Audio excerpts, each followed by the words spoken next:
While from now, the Prime Minister is headed to the dais and he will address the gathering just now.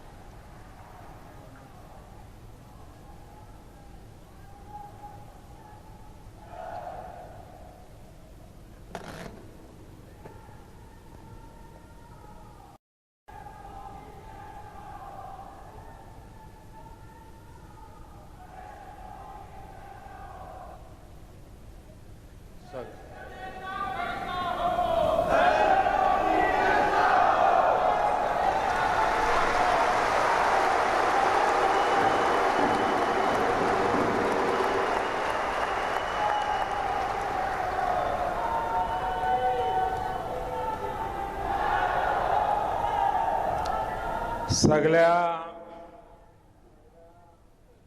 गोवंकारांक माये मोगाच्या युवकात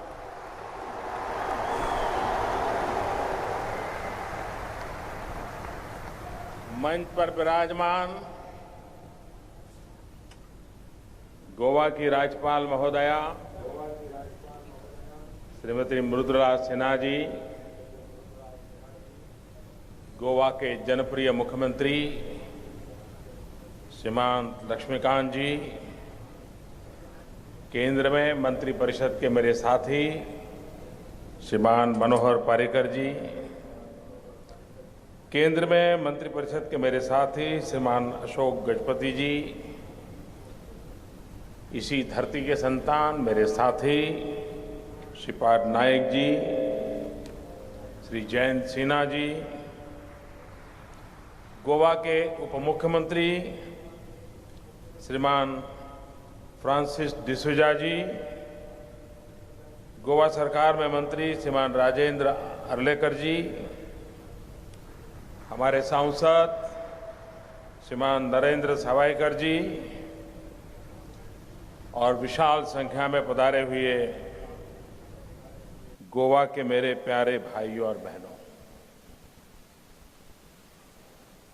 अभी लक्ष्मीकांत जी कह रहे थे, मैं देर रात जापान से आया और सुबह आपकी सेवा में हाजिर हो गया।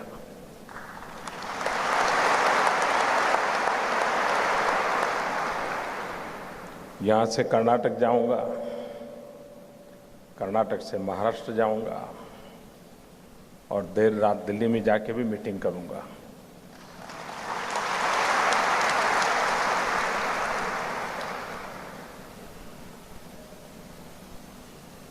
प्रधानमंत्री बनने के बाद भारत के किसी राज्य में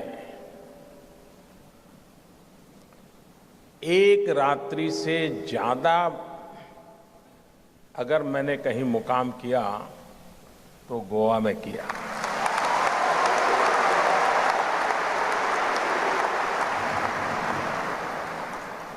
मैं आज व्यक्तिगत रूप से गोवा के लाखों नागरिकों का अभिनंदन करना चाहता हूं, आभार व्यक्त करना चाहता हूं, गोवा सरकार का अभिनंदन करना चाहता हूं। मनोहर जी, लक्ष्मीकांत जी, उनकी पूरी टीम का आभार व्यक्त करना चाहता हूं। कई वर्षों के बाद एक बहुत बड़ा अंतर्राष्ट्रीय इवेंट ब्रिक्स समिट गोवा में आयोजित हुआ और इतने शानदार ढंग से इसकी योजना हुई कि आज पूरे विश्व में जितने भी बड़े नेता आप मानते हैं, उनकी जुबान पर गोवा गोवा गोवा हो रहा है।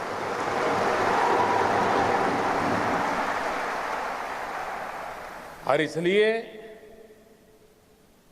मैं सभी गोवा वासियों की, गोवा सरकार की, मुख्यमंत्री जी, मनोहर जी, उनके सभी साथियों की जी भर के सराहना करता हूं, अभिनंदन करता हूं। क्योंकि इससे सिर्फ गोवा की नहीं, पूरे हिंदुस्तान की इज्जत बढ़ी है, पूरे हिंदुस्तान का गौरव बढ़ा है और आपके कारण बढ़ा है। तो आप स्वाभाविक अभिनंदन के अधिकारी हैं। भाइयों बहनों, मेरे लिए खुशी की बात है, आपने देखा होगा कि गोवा में राजनीतिक अस्थिरता की बीमारी इस प्रकार से गोवा को बर्बाद कर दिया। पता नहीं क्या क्या होता था, आपको मालूम है, कभी इधर तो कभी उधर, तो कभी इधर तो कभी उधर।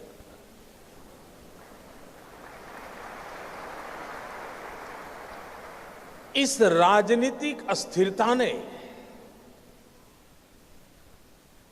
गोवा का जो सामर्थ्य है, गोवा के लोगों की जो शक्ति है, उसको कभी फलने फूलने का अवसर ही नहीं दिया। मैं विशेष रूप से मनोहर जी को अभिनंदन करता हूं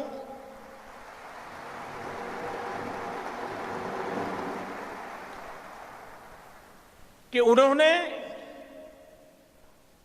एक ऐसे पॉलिटिकल कल्चर को गोवा में लाया है, इसके कारण उनको सहन भी करना पड़ा है, उनको अच्छे अच्छे मित्र गंवाने भी पड़े हैं, लेकिन एकमात्र इरादा गोवा को नई ऊंचाइयों पर ले जाना। और इसलिए गोवा में पॉलिटिकल स्टेबिलिटी 5 साल तक एक सरकार चले, नीतियों के आधार पर चले, गोवा के विकास के लिए चले, लोक कल्याण के हित के लिए चले, ये उन्होंने करके दिखाया है। और 2012 से 2017 की स्थिरता का लाभ भरपूर मात्रा में गोवा को प्राप्त हुआ है। और इसलिए मैं यहां दोनों पार्टियां जो मिलकर के सरकार चला रही है, और सबसे बड़ी बात पॉलिटिकल स्टेबिलिटी दी है, इसके लिए, क्योंकि स्थिर सरकार चुनना ये जनता के हाथ में होता है और गोवा की जनता ने स्थिर सरकार की ताकत को समझा है। इसलिए मैं उनको बहुत बहुत अभिनंदन देता हूं, उनका वंदन करता हूं। मुझे आज इतनी खुशी हो रही है इस बात की, मैं प्रधानमंत्री हूं, लेकिन सबको मालूम है मैं किस पार्टी से हूं। लक्ष्मीकांत जी मुख्यमंत्री हैं, सबको मालूम है किस पार्टी से हैं। मनोहर जी मेरे साथी हैं, सबको मालूम है किस पार्टी से हैं। हम एक दूसरे की तारीफ करें तो लोगों को लगेगा ठीक है भाई, आप तो बोलेंगे ही ना। लेकिन मुझे खुशी हुई कि एक सप्ताह के पहले एक इंडिपेंडेंट एजेंसी ने, एक बहुत बड़े मीडिया हाउस ने हिंदुस्तान के छोटे राज्यों के हालत का जायजा लिया, अलग अलग पैरामीटर पर सर्वे किया। और आज मुझे खुशी हो रही है कि मेरे इन साथियों ने छोटे राज्यों में गोवा को एक चमकते सितारे की तरह पेश कर दिया है। देश के सभी छोटे राज्यों में, देश के सभी छोटे राज्यों में तेज गति से, चाहे सोशल सिक्योरिटी का मसला हो, स्वास्थ्य का मसला हो, इंफ्रास्ट्रक्चर का क्षेत्र हो, गोवा को तेज गति से नई ऊंचाइयों पर ले गए हैं और गोवा नंबर 1 बना है। मैं बहुत और इसमें गोवा वासियों का योगदान है ही है, उसके बिना ये संभव नहीं होता। और इसलिए मैं आज इस अवसर पर जितना अभिनंदन करूं, जितना धन्यवाद करूं, उतना कम है। मैं जब गुजरात में मुख्यमंत्री था, मनोहर जी यहां मुख्यमंत्री थे, तो मैं एक सीक्रेट बताता हूं आपको।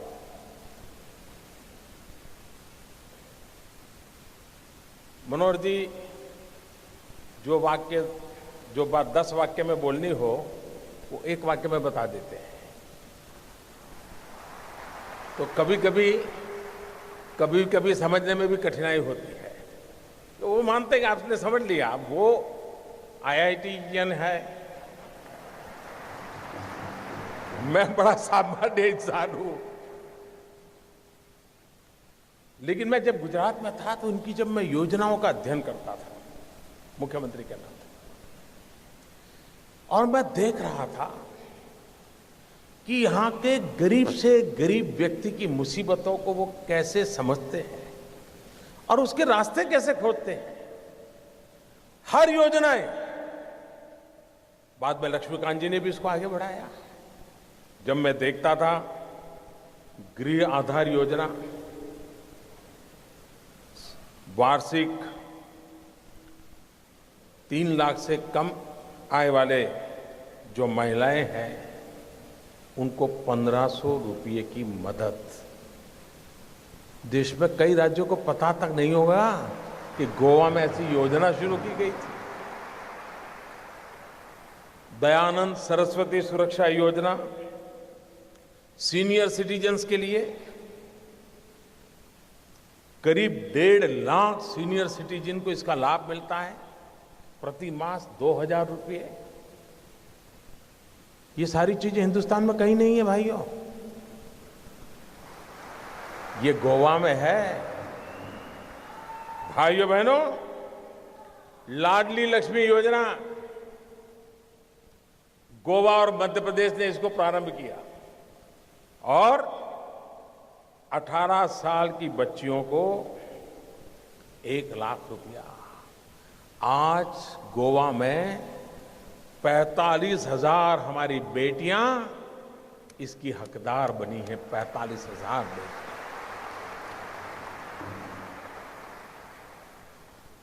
गोवा ने एक बहुत बड़ा काम किया। देखिए, मनोहर जी और लक्ष्मीकांत जी की दूरदृष्टि देखिए। आज यहां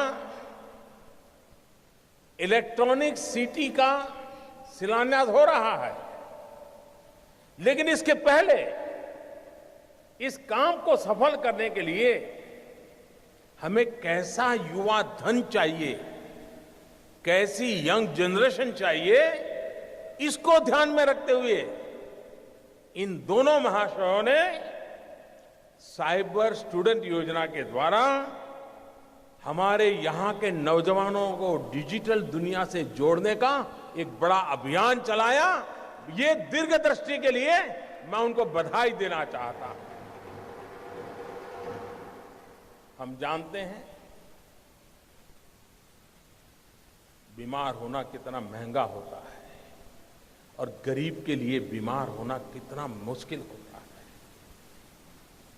ये हमारे गोवा सरकार की विशेषता रही कि उन्होंने दीनदयाल स्वास्थ्य सेवा के द्वारा वार्षिक 3 लाख रुपए तक करीब 2.25 लाख परिवार, यानी एक प्रकार से पूरी गोवा के सभी परिवार आ गए। इनको सुरक्षा का कवच दिया है, उनके स्वास्थ्य की भी चिंता की है। किसान हो, फिशरमैन हो, यानी एक प्रकार से योजनाओं का अंबार है और ये जन सामान्य की भलाई के लिए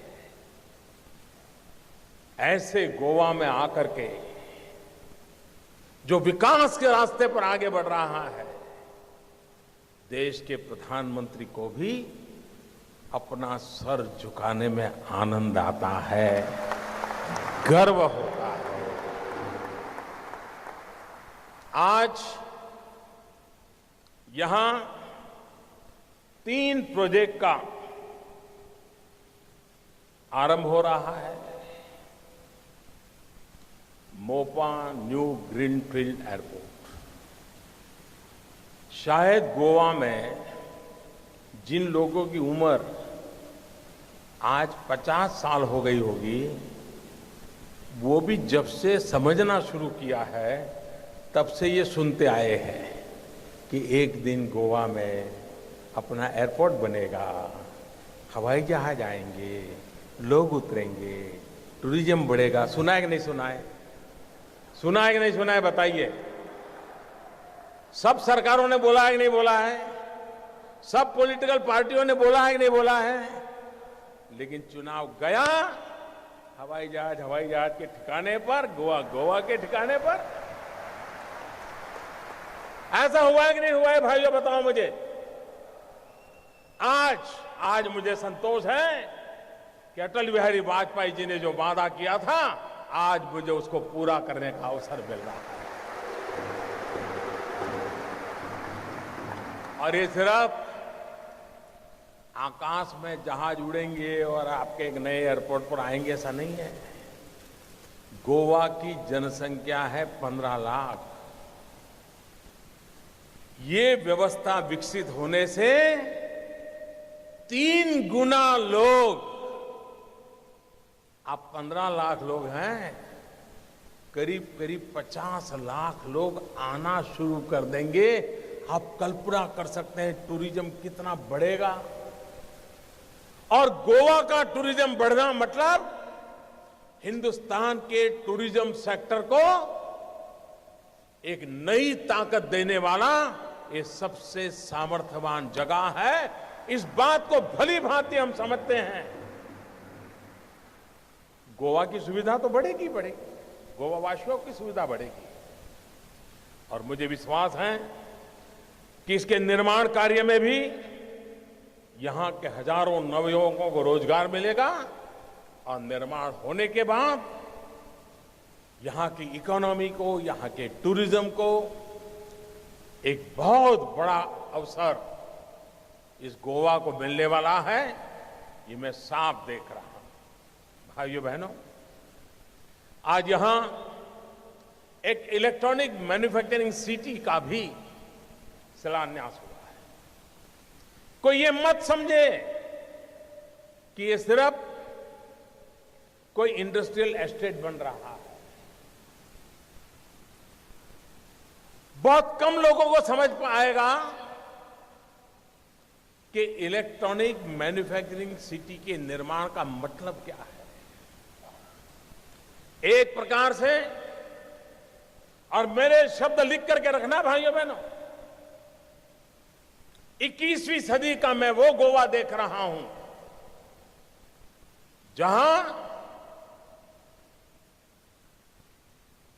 digitally train, youth driven, most modern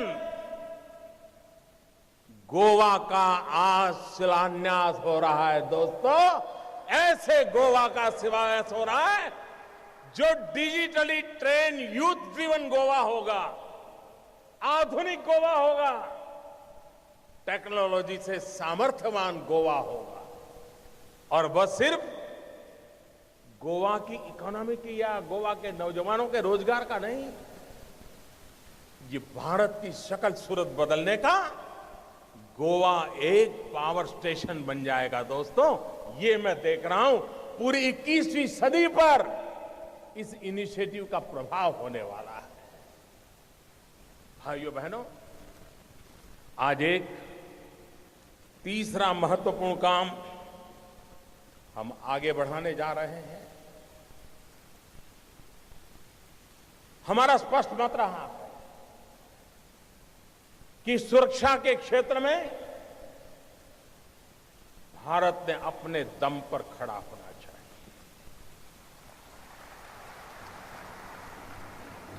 यह देश आजादी के 70 साल हो गए, हम किसी की मेहरबानी के मोहताज रहना नहीं चाहते। हम जिएंगे तो भी अपने बलबूते पर और मरेंगे तो भी अपनों के लिए मरेंगे, अपनी शान के लिए मरेंगे। क्या कारण है कि जिस देश के पास 800 युवा हो, 800 मिलियन 35 से कम आयु के नौजवान हो, तेजस्वी हो, तेज तर्रार हो, बुद्धि प्रतिभा हो, इनोवेशन हो, टेक्नोलॉजी हो, सब कुछ हो, लेकिन सुरक्षा के लिए हर चीज बाहर से लानी पड़े। आज गोवा की धरती पर सामुद्रिक सुरक्षा के क्षेत्र में मेक इन इंडिया की दिशा में एक अहम कदम उठाया जा रहा है। भाइयों बहनों, मैं आज गोवा का एक विशेष आभार भी व्यक्त करना चाहूंगा। अकबर के विषय में कहा जाता है कि उसकी टोली में नवरत्न थे और उन नवरत्नों से, विशेषताओं से चर्चा अकबर के कार्यकाल की होती थी। मैं भाग्यशाली हूं कि मेरे टीम में अनेक रत्न हैं, अनेक रत्न हैं। और उस रत्नों में एक चमकता हुआ रत्न मुझे गोवा वालों ने दिया है। उस रत्न का नाम है मनोहर पर्रिकर। कई वर्षों के बाद देश को एक ऐसा रक्षा मंत्री मिला है जिसने 40 साल पुराने हमारे फौज की समस्याओं का समाधान करने के लिए दिन रात एक कर दिया। अगर मनोहर पर्रिकर जी का इतना पुरुषार्थ न होता, 40 साल से लटक रहा 1 रैंक 1 पेंशन का मेरे देश के लिए मर मिटने वाले जवानों का काम अधूरा रहा होता। मैं मनोहर जी को बधाई देता हूं और आपका आभार व्यक्त करता हूं कि आपने मुझे मनोहर जी दिए। ऐसा सामर्थ्यवान देश का कोई रक्षा मंत्री पिछले कुछ समय में ऐसा नहीं आया जिस पर कहीं न कहीं उंगली न उड़ी हो। आज हम तेज गति से निर्णय कर रहे हैं, विश्व के साथ समझौते कर रहे हैं, देश की सुरक्षा बढ़ाने के लिए आवश्यक फैसले कर रहे हैं। 2.5 साल हो गए, रक्षा मंत्रालय पर कहीं से किसी ने उंगली तक नहीं उठाई है।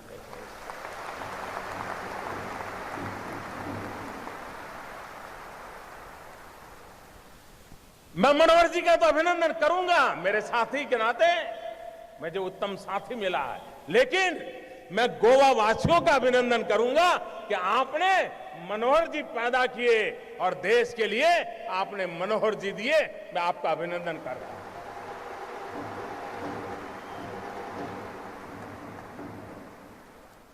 भाइयों बहनों, ये जो mine countermeasure vessel programme है MCMV, ये भारत की सामुद्रिक सुरक्षा में एक बहुत बड़ी अहम भूमिका अदा करने वाला काम है। इससे लोगों को रोजगार तो मिलना ही मिलने वाला है, इस क्षेत्र के विकास के लिए भी काम होने वाला है। मेरे प्यारे गोवा के भाई और बहनों, मैं कुछ और बातें भी आज गोवा वासियों के साथ करना चाहता हूं।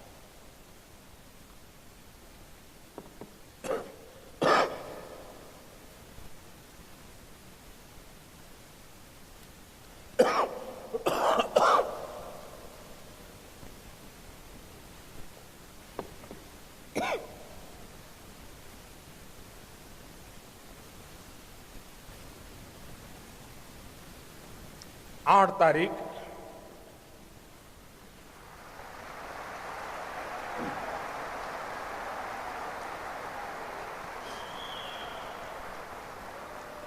रात 8 बजे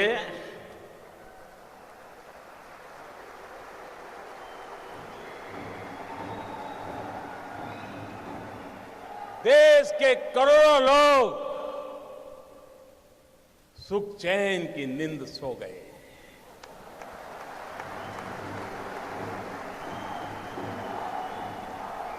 और देश के लाखों लोग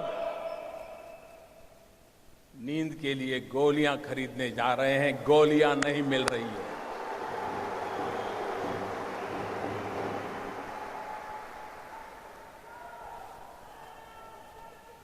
मेरे प्यारे देशवासियों,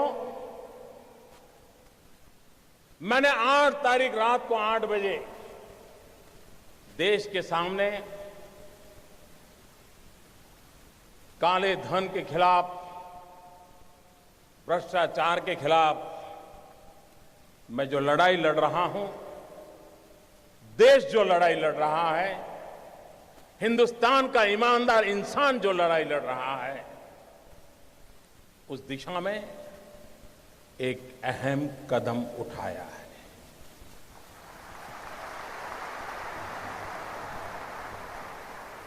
लेकिन कुछ लोग हैं जो अपने ही ख्यालों में खोए रहते हैं।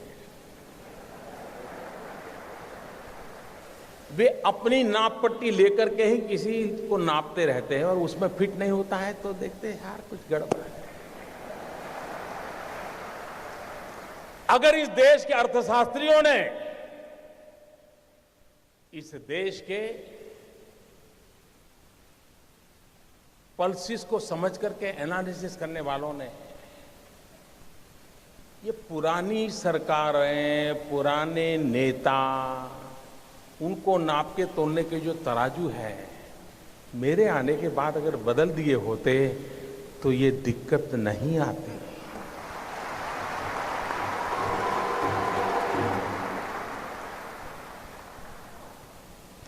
उनको समझ आना चाहिए था कि ऐसी सरकार देश ने चुनी है जिसके पास से देश की अपेक्षा है।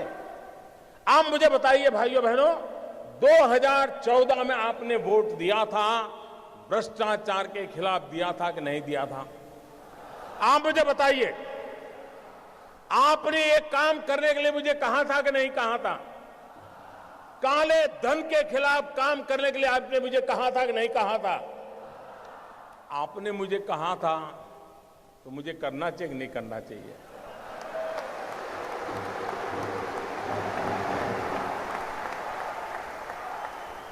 आप मुझे बताइए, आपने जब मुझे ये करने के लिए कहा था तो आपको भी पता था ना भाई ये काम करूंगा तो थोड़ी तकलीफ होगी, पता था कि नहीं था? ऐसा तो नहीं था कि बस आपको ऐसे ही मुंह में पतासा आ जाएगा, ऐसा तो नहीं था ना? सबको मालूम था। ये सरकार बनने के तुरंत बाद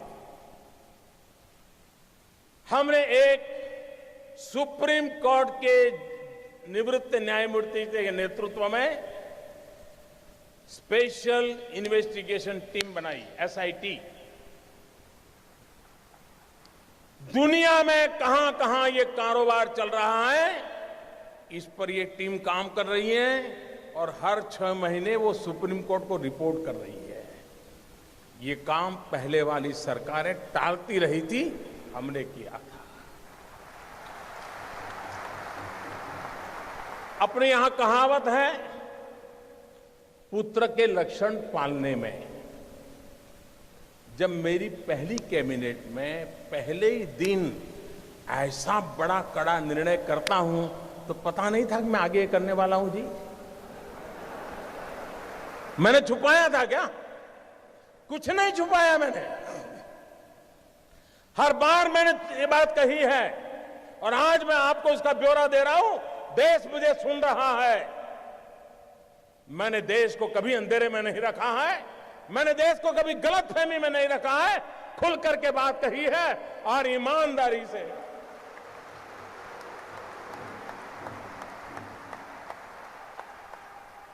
भाइयों बहनों, दूसरा जरूरी काम था, दुनिया के देशों के साथ पिछले 50-60 साल में ऐसे एग्रीमेंट हुए थे कि जिसके कारण हम ऐसे बंध गए थे कि हम कोई जानकारियां ही नहीं पा रहे थे। हमारे लिए बहुत जरूरी था कि दुनिया के देशों से पुराने जो एग्रीमेंट है उसमें बदलाव करें, कुछ देशों के साथ नया एग्रीमेंट करें। अमेरिका जैसे देशों को मैं समझाने में सफल हुआ कि आप हमारे साथ एग्रीमेंट कीजिए और आपकी बैंकों में किसी हिंदुस्तानी का पैसा है, आता है या जाता है, हमें तुरंत पता चलना चाहिए।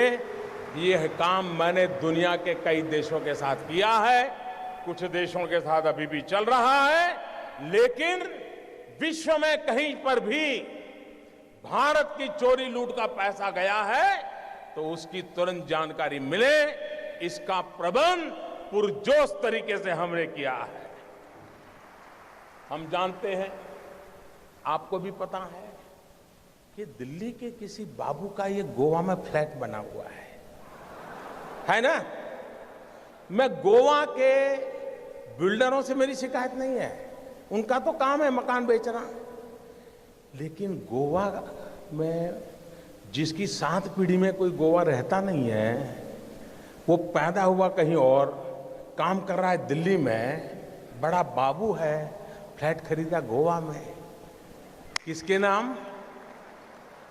खुद के नाम खरीदते हैं क्या?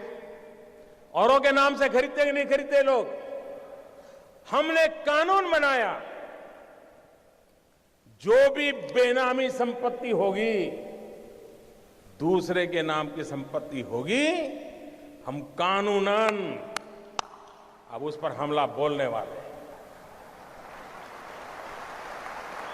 ये संपत्ति देश की है, ये संपत्ति देश के गरीब की है और मेरी सरकार सिर्फ और सिर्फ देश में से गरीबों की मदद करना मेरा कर्तव्य मानती है और मैं उसको करके रहूंगा।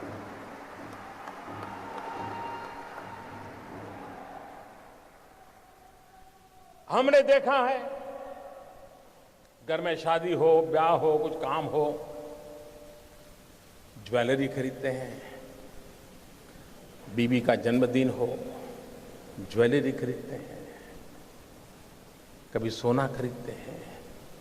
और ज्वेलर भी कोई बात नहीं, ले जाइए साहब, थैला भर करके ले आइए, ले जाइए। न बिल देना, न लेना, न कोई हिसाब रखना, कुछ नहीं साहब। चल रहा था कि नहीं चल रहा था? सब कैश चलता था कि नहीं चलता था? ये कोई गरीब लोग करते थे क्या? ये बंद होना चाहिए कि नहीं होना चाहिए? हमने नियम बनाया कि 2 लाख रुपए से ज्यादा अगर आप गहने खरीदते हैं, ज्वेलरी खरीदते हैं, तो आपको आपका पैन नंबर देना पड़ेगा ही। इसका भी विरोध हुआ था। आप हैरान होंगे, आधे से ज्यादा पार्लियामेंट के मेंबर, आधे से ज्यादा मुझे यह कहने के लिए आए थे कि मोदी जी ये नियम मत लगाओ। और कुछ लोगों ने तो चिट्ठी लिखित में मुझे चिट्ठी लिखने की हिम्मत की है। जिस दिन मैं उसको पब्लिक में करूंगा, शायद पता नहीं वो अपने इलाके में जा पाएंगे कि नहीं जा पाएंगे।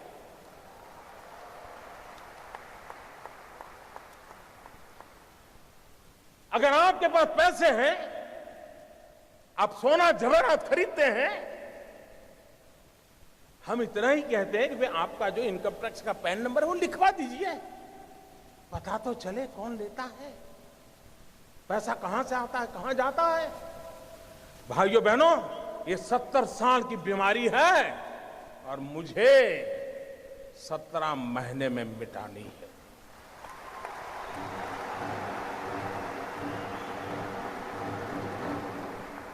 भाइयों बहनों,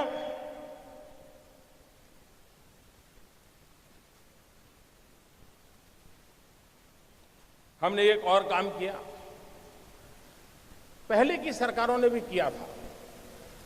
ये जो ज्वेलर्स है, क्योंकि ज्यादातर हमारे यहां सोना वगैरह की बात कर रहा, उन पर कोई एक्साइज ड्यूटी नहीं लगती थी। पहले सरकार ने लगाने की कोशिश की, बहुत कम लगाई थी, लेकिन सारे ज्वेलरों की संख्या बहुत कम है। एक गांव में 1-2 ही होते हैं, बड़े शहर में 50-100 होते हैं, लेकिन उनकी ताकत बड़ी गजब है साहब। अच्छे अच्छे एमपी उनके जेब में होते हैं।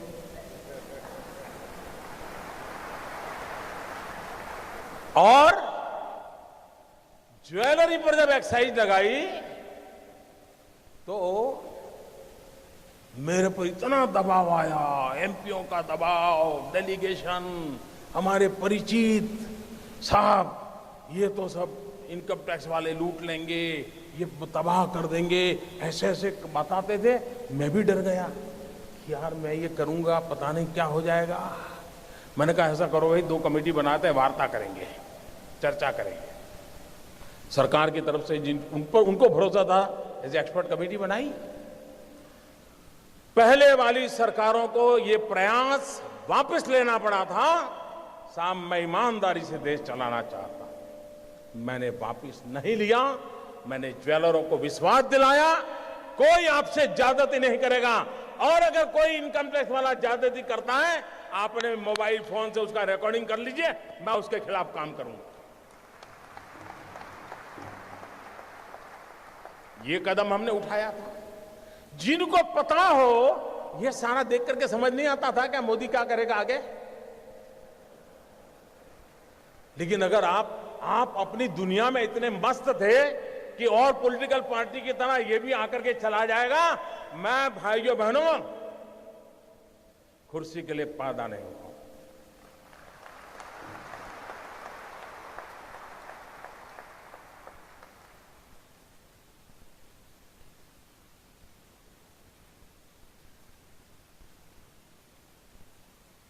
मेरे देशवासियों, मैंने घर, परिवार,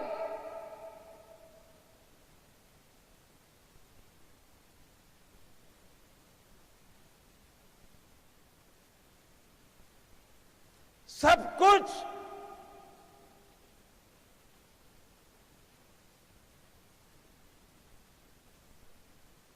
देश के लिए छोड़ा है।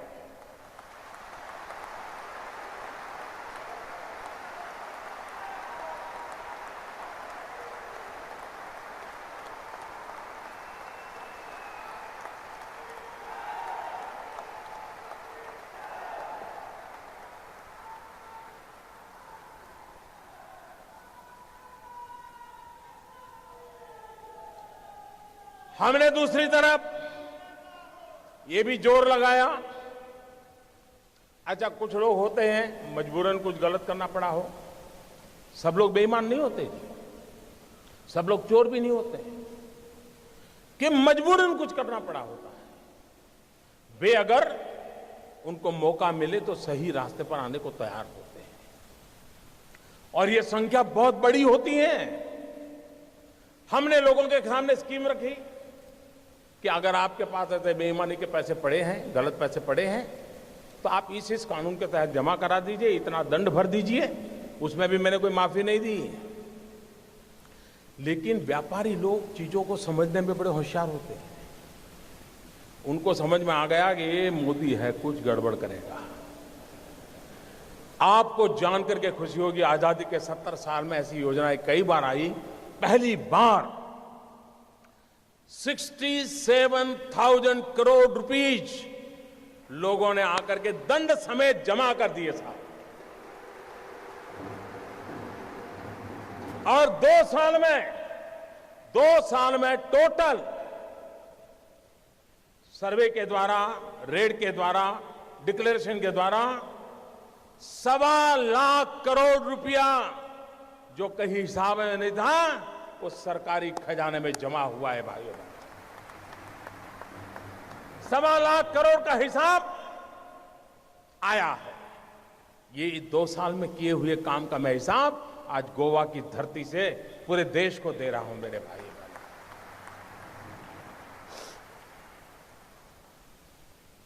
उसके बाद हमें मालूम था मुझे क्या करना है।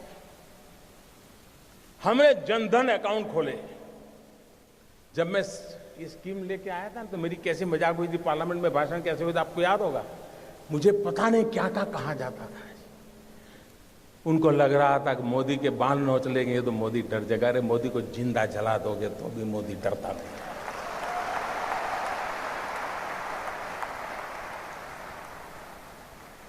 उसके बाद हमने प्रारंभ में आकर के एक काम लिया, प्रधानमंत्री जनधन योजना के द्वारा गरीब से गरीब का बैंक अकाउंट खोलना।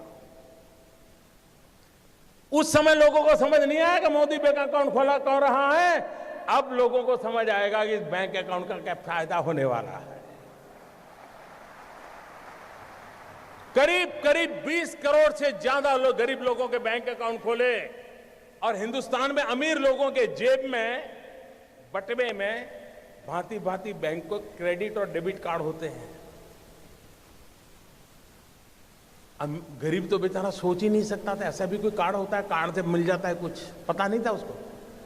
भाइयों बहनों, प्रधानमंत्री जनधन योजना के लिए बहन के खाते खोले ऐसा नहीं, इस देश के 20 करोड़ लोगों को हमने रुपए कार्ड दिया है, डेबिट कार्ड दिया है। और यह आज से 1 साल पहले किया हुआ है।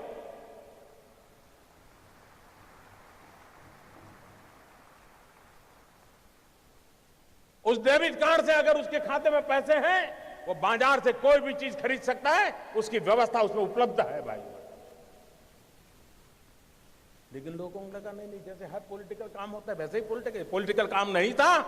मैं धीरे धीरे धीरे देश की आर्थिक तबीयत सुधारने के लिए अलग अलग दवाइयां दे रहा था, धीरे धीरे डोज बढ़ा रहा था।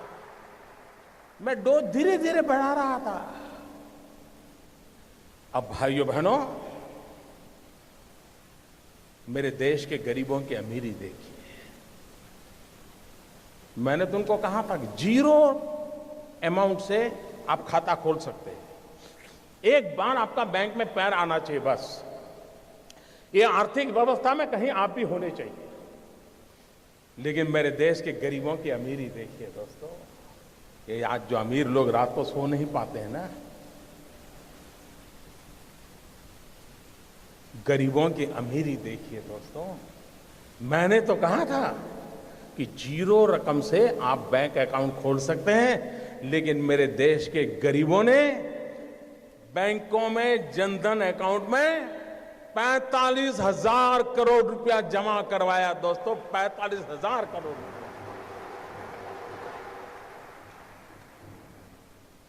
यह देश के सामान्य मानवी की ताकत को हम पहचाने। 20 करोड़ परिवारों को रुपए कार्ड दिया। फिर भी कुछ लोग मानते ही नहीं थे। उनको लगता था यार कोई राजनीतिक गोटी बिठा देंगे तो हो जाएगा मामला। हमने एक बहुत बड़ा सीक्रेट ऑपरेशन किया। मनोहर जी वाला तो मैं नहीं कर सकता।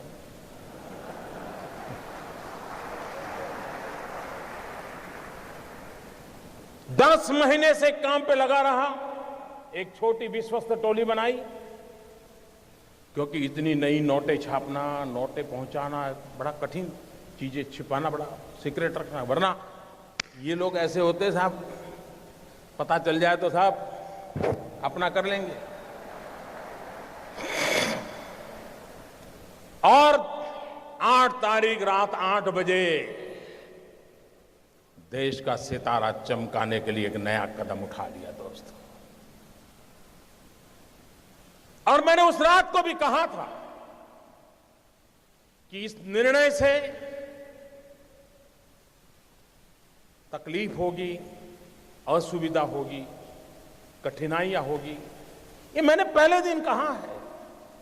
लेकिन भाइयों बहनों, मैं आज देश के उन करोड़ों लोगों के सामने सर झुकाता हूं कि सिनेमा के थिएटर पर लाइन लगाते हैं ना, वहां भी झगड़ा हो जाता है। मैं देख रहा हूं पिछले 4 दिन से हजारों लोग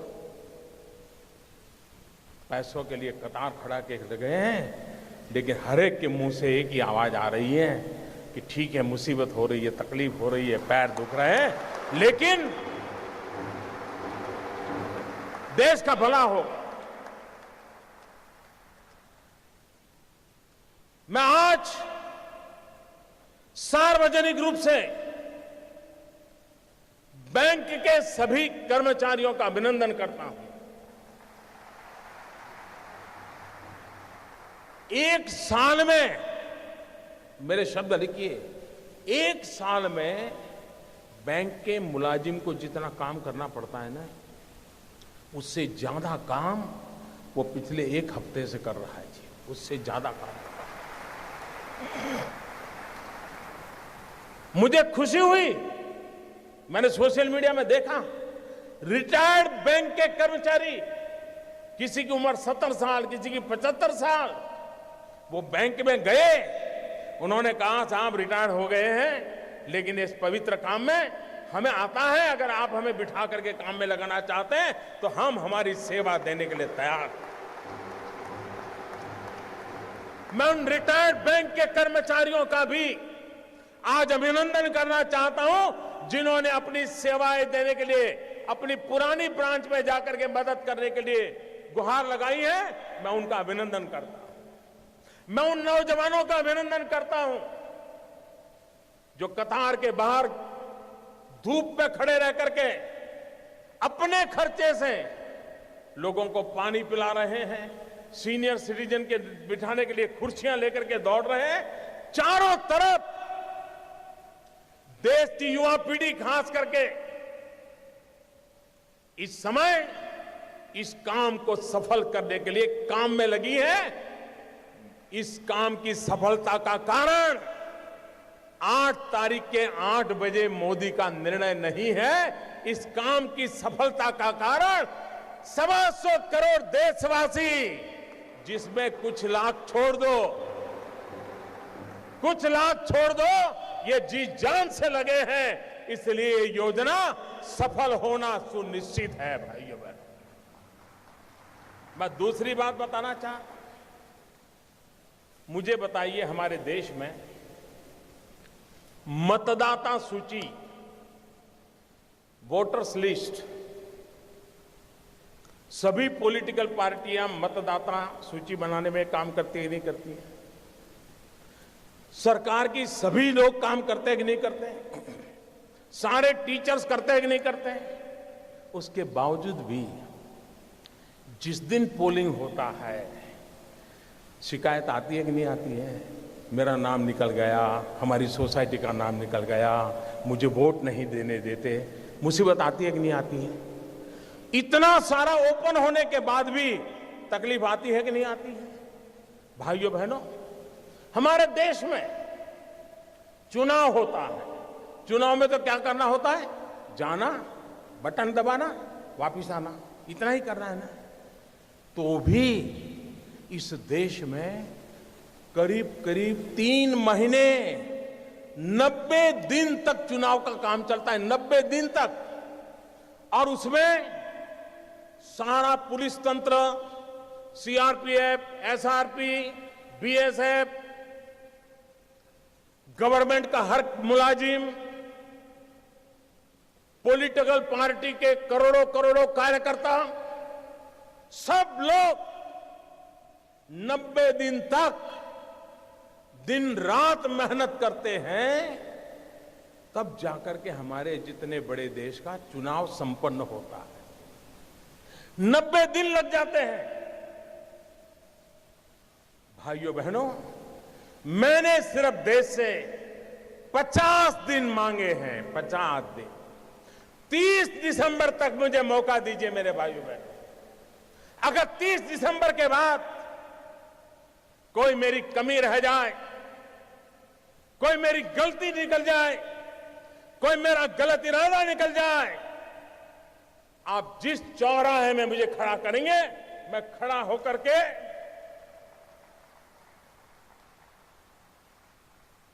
देश जो सजा करेगा वो सजा भुगतने के लिए तैयार हूं।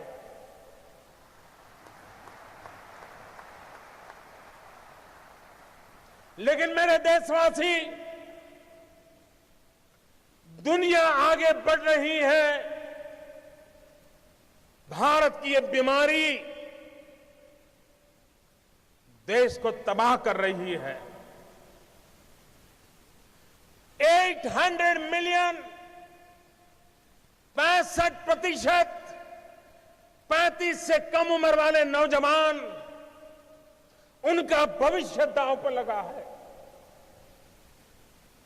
इसलिए मेरे भाइयों बहनों, जिनको राजनीति करनी है करें, जिनका लूट चुका है वो रोते रहे, गंदे आरोप लगाते रहे, लेकिन मेरे ईमानदार देशवासियों, आइए मेरे साथ चलिए।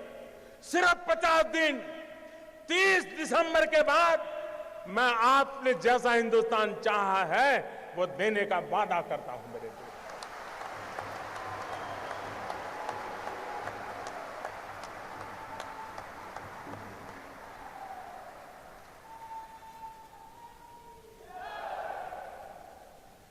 मेरे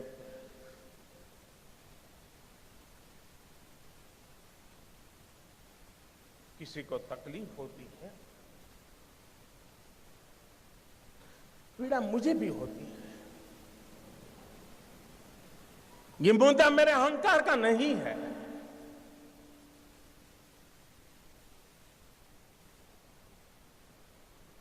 भाइयों बहनों,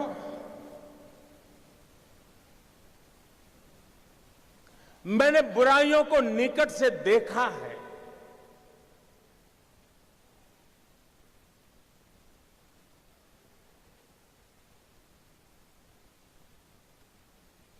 देशवासियों की तकलीफ समझता हूं,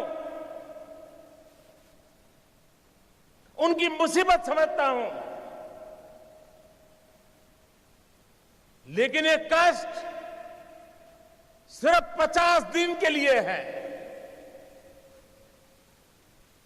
50 दिन के बाद हम सफाई में सफल हो गए, और एक बार सफाई हो जाती है ना, तो छोटा मोटा मच्छर भी नहीं आता है मेरे प्यारे भाई, ना छोटा मोटा मच्छर भी नहीं।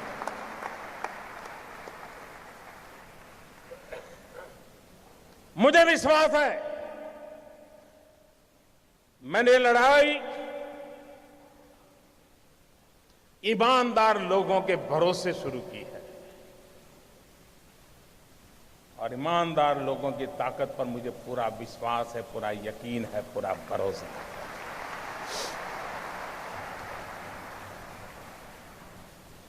और आप कल्पना नहीं कर सकते कैसे कैसे लोगों का डूब रहा है।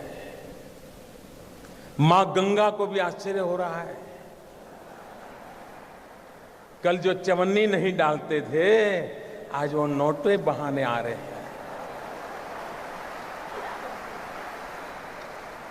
वो गरीब विधवा मां मोदी को आशीर्वाद देती है कि बेटा, कभी बेटा या बहू देखते नहीं थे, कल आए थे 2.5 लाख बैंक में जमा कराने के लिए। उन गरीब विधवा माओं के आशीर्वाद देश की सफलता के यज्ञ को आगे बढ़ाएंगे। और आपने देखा कैसे कैसे लोग 2G स्कैम, कोयला स्कैम, अरबों खरबों, मालूम है ना साहब, मालूम है ना। आज 4,000 रुपया बदलने के लिए लाइन में खड़े रहना पड़ता है जी।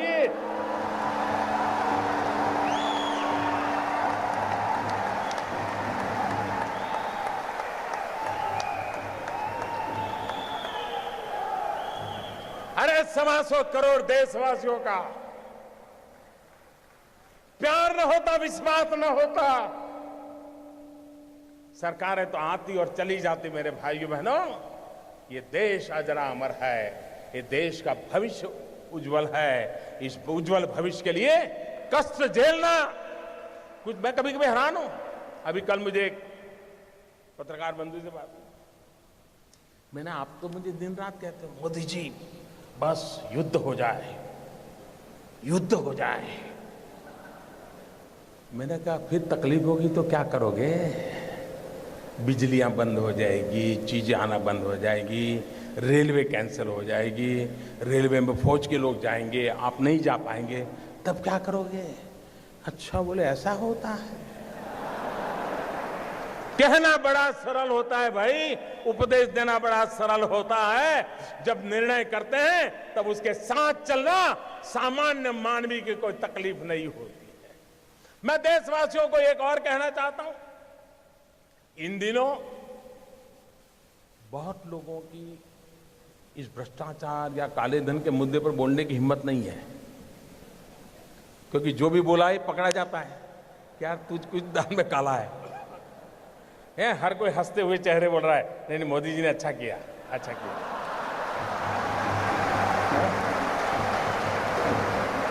फिर किसी दोस्त को फोन करता है, यार कोई रास्ता है? फिर वो कहता है यार मोदी जी है, सारे रास्ते बंद कर दिए।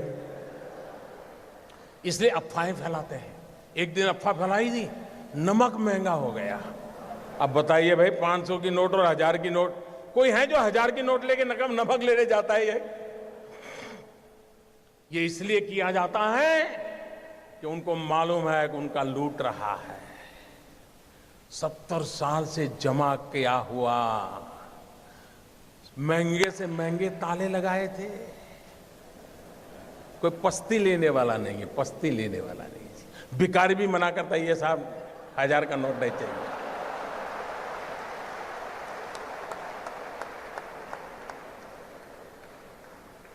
भाइयों बहनों, ईमानदार को कोई तकलीफ नहीं है। कुछ लोग अपनी नोट कहते हैं, मुझे सच मालूम नहीं, लेकिन चर्चा चल रही है, कहते 450 में बेच रहा है, कोई 500 की नोट, कोई 300 में दे रहा है। मैं देशवासियों को कहता हूं, आपका 500 रुपये में से एक नया पैसा कर्म करने की ताकत किसी की नहीं है। आपका 500 रुपया मतलब 499 एंड 100 पैसा पक्का।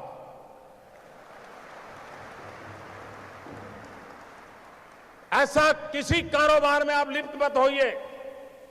कुछ बेईमान लोग अपने लोगों को कह देते जाओ लाइन में खड़े हो जाओ, 2-2 हजार का करवा लो यार, मेरा थोड़ा बहुत बच जाएगा। और दूसरा, भाइयों बहनों, मेरा सबसे आग्रह है, हो सकता है आपको पता भी न हो, शायद आपके चाचा, मामा, भाई, पिताजी जिनका स्वर्गवास हो कुछ करके गए हो, आपका कोई गुनाह ना हो, बस आप बैंक में जमा कर दीजिए, जो भी दंड देना है दंड दे दीजिए, आप मुख्य धारा में आ जाइए, सबका भला है। और एक बात और कहता हूं, कुछ लोग अगर ये मानते हो कि आगे देखा जाएगा, तो कम से कम वो मुझे पहचान ले।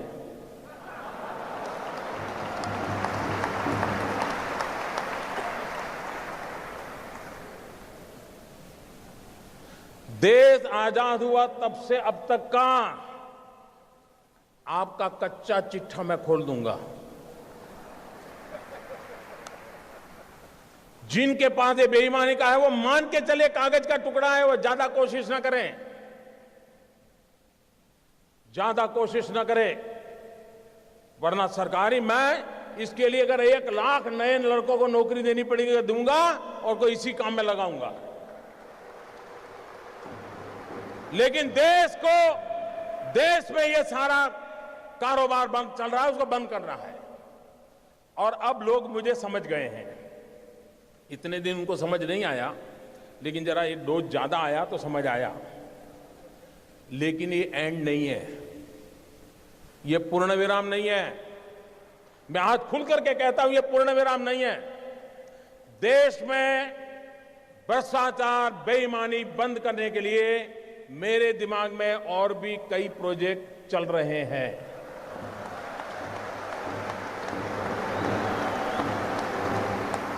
ये आने वाले हैं।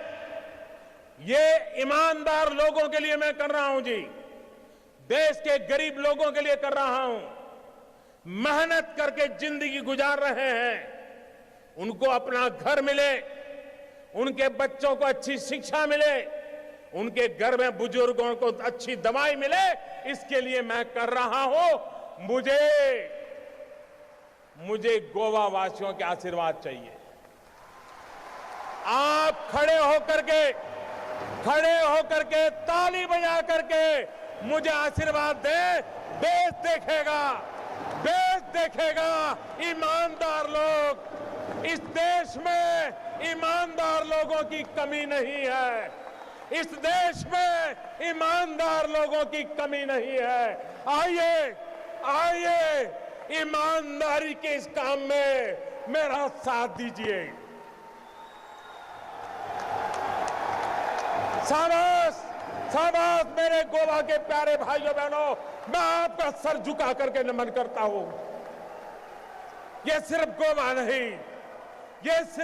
नहीं, ये हिंदुस्तान के हर ईमानदार की आवाज है।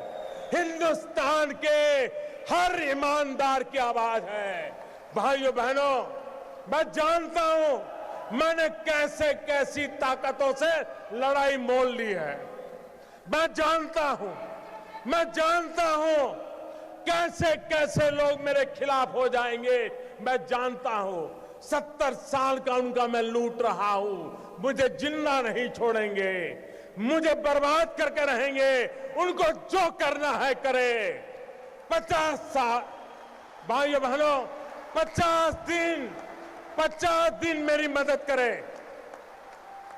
देश 50 दिन मेरी मदद करे। जोर से तालियों के साथ मेरी इस बात को स्वीकार कीजिए आप। बहुत बहुत धन्यवाद।